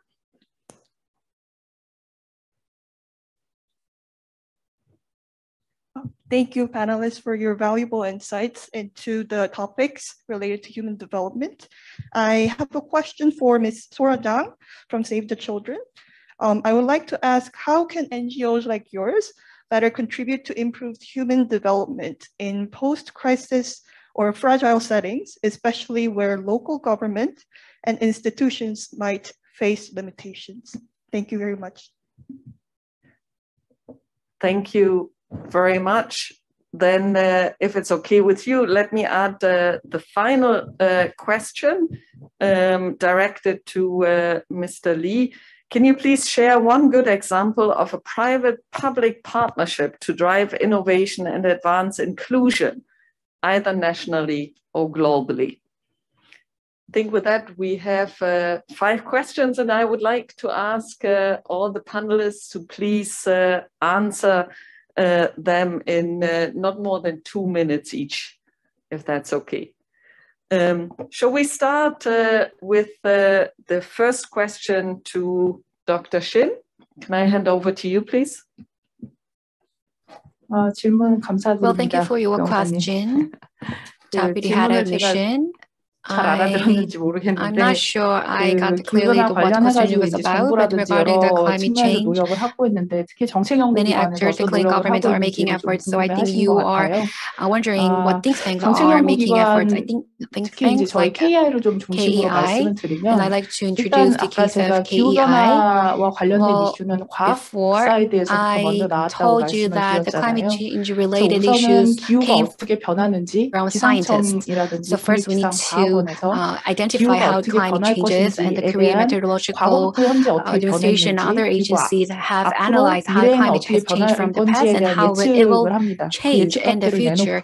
And we make such prospect figures, and based upon these analysis projections, we conduct research on how the climate environment will change. And based on this research, we also conduct research on what vulnerabilities we have regarding the climate change, and we also explore solutions to cope with such vulnerability.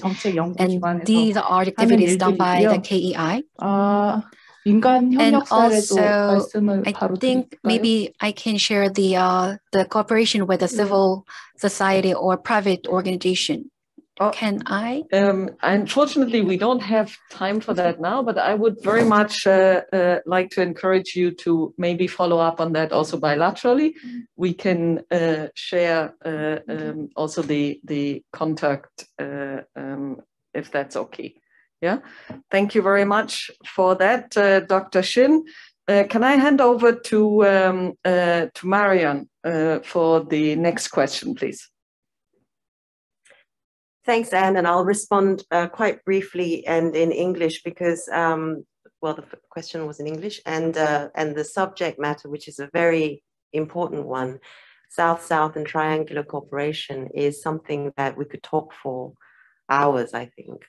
But just to ensure that everyone understands what we mean by South-South and triangular cooperation. Obviously, we know South-South cooperation is really referring to a broad framework of collaboration between developing countries. And then the triangular cooperation is when a third country, usually a donor country, helps facilitate that conversation and that cooperation. And in WFP, like many other of our partner agencies, South-South and triangular cooperation has been for a while, but is really becoming mainstreamed across virtually everything we do. And why is this? It's because the SDGs cannot be achieved alone. And so the role of the host government, the governments within those countries where the World Food Programme and other agencies are responding is important. I mean, it's critical, right? And so when we talk about host governments, you know, it is about empowering them. It's about helping them build up their institutional capacity, strengthening systems, providing technical expertise, and the South-South exchange of these experiences, lessons, and knowledge is clearly proving to be an area of major success, as well as interest. There's a growing demand for it, and it's working very, very well. And in the case of our organization, we've actually got 3 global centers of excellence, each looking at slightly different areas for South-South and triangular cooperation. We've got one in Brazil for school feeding, we've got one in China, and we've also got one in Cote d'Ivoire. So I do think it's not just a matter of food security, but I think South-South and triangular cooperation is an area, is a cooperation mechanism increasingly in demand, especially by those host governments where we work. Thank you. Thanks very much, Marianne, for this. Dr. Kang, can I hand over to you for the next question, please? Sure. Thanks, Anne. Thanks for the question. It's actually very sensitive and very subtle matter regarding the telemedicine things. That's because many of the stakeholders are included in Korea. So then, you know, my saying right now is not the official opinion of NHIS. It's my personal saying. All right. Telemedicine, you know, we should think about the first is the payment system. And I know you might be not, you know, the accustomed to the what payment means. You know, payment is just payment. But for insurer payment, another term is reimbursement. That's why, you know, that's, you know, what you are paying is just like contribution and premium for the health insurance company and NHIS in Korea. And what you are, repaying, which means reimburse of your items, covered items, that's the payment system. In Korea, we are using fee-for-service system, fee-for-service. And so that, in like US and many of the other countries, they're using the payment system as a DRG system, diagnosis related group. That means, in Korea, fee-for-service system means when the doctor is giving the services to the patient, every time the doctor is giving the treatment and the service, they're charging for that service. That's why we call fee-for-service. That means, if you're a doctor and you want to maximize the profit, that means you want to increase the frequency of the visitation of the patients. That's the key at the fee-for-service system and payment. If a DRG is not, number of visitation is not, related to the maximization of your profit. So that payment problem should be considered for the telemedicine. That means, how you can pay, how much you can pay to telemedicine treatment. And sorry, Dr. Kang, to interrupt you there, but the question was more on the introduction of new policies and systems that require social agreement and the paradigm shift. What would you think is the key to bringing about such consensus? So just to put this back, sorry to interrupt you there. No, it's okay. The payment system was not, seen outside, but the major thing is how you can earn the money, things by the service provider. So that payment system should be very important for telemedicine policy and the governance, the implementation. The second thing is the law, the responsibility to what extent when the doctor is examining the patients remotely. But if there should have some of the force, the decision of the identifying the person's, the status. That's why law should the support very in detail of the situation by situation. The third thing is you should think of the collapse of the hospitals, local hospitals. For instance, if you are doing the telemedicine, then many of the people should counseling to the big hospital, like general hospitals in the Seoul and metropolitan cities, not just in nearby your hospital. That's why a collapse of the local hospital is also you should think about. So and also the right now we are doing the policy of the the counseling very in COVID-19 temporarily. So, and also you can get the prescription by other prox members can take somebody's prescription only for the temporarily at the policy the COVID-19.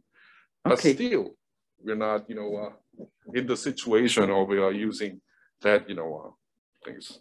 Okay, thank you very much. I hate to interrupt you and to cut you short, but in the interest of time, I think I have to do this right now. So over to Ms. Chang for the next question, please. Thank you. 마침 주신 질문이 제가 예상했던 Actually, 질문이어서 your question was one of my expected question list. So with this question, I talked with the team workers with this question, and I asked them, what do you think of this question? Because I like a participatory approach. So to answer, after the crisis, I think the CSOs have more discretionary power compared to the government. So I think that CSO can make a better contribution in humanitarian assistance compared to the government. So in regions or countries where the country has not sufficient social safety net, CSOs can fill the gap in this insufficient infrastructure as an NGO. And Save the Children has 100 years of history, and throughout this past history, we have an expertise and many skillful personnel. So maybe we can provide many support in healthcare or education. And also maybe we can, if a vulnerable country wants a capacity building, then we can provide this kind of capacity building program. So when crisis happens, we can help these countries to stand on their own feet through a community level education and training. This is the so after the crisis, I think NGO and CSOs can make a better contribution to build back better. I think these are the roles that we are playing right now. And I believe the SCI was born to protect those who are vulnerable, and we are focusing our responsibility in enhancing rights. So I think SCI makes a lot of contributions in this regard. Thank you so much, Ms. Chang. Over to Mr. Lee for the final question before I hand over to Pedro for some final observations. Mr. Lee, the floor is yours, please. So your question was, I think, about how the public sector and the private sector can collaborate and address challenges in an inclusive manner. And I think the question itself shows that many of you are thinking about, worried about any difficulty in collaboration between the government and the private sector, because there could be a different interest of them. So, although there have been a lot of attempts for cooperation, it has not been easy. But if you take a step back and think about it, international organizations and NGOs and other organizations than the public sector, their collaboration has been quite successful for the public good. And recently, Rockefeller Foundation's case was very impressive, and it has been working with the WHO for more than 70 years. And the recent topic was more than just relief for hunger, but about investing in digital health and preparedness for pandemics, including R&D. And Rockefeller Foundation has been concerned about how to change the food security or provision system. Such cooperation between a private organization and an international organization has been quite successful, and I think there should be more of such examples. Thank you so much. Big thank you to all panelists again. This has been a great discussion, and I would like to hand over to Pedro for some final observations. Pedro, over to you, please. Thank you. And well, I'll be very brief because not many have survived the long session.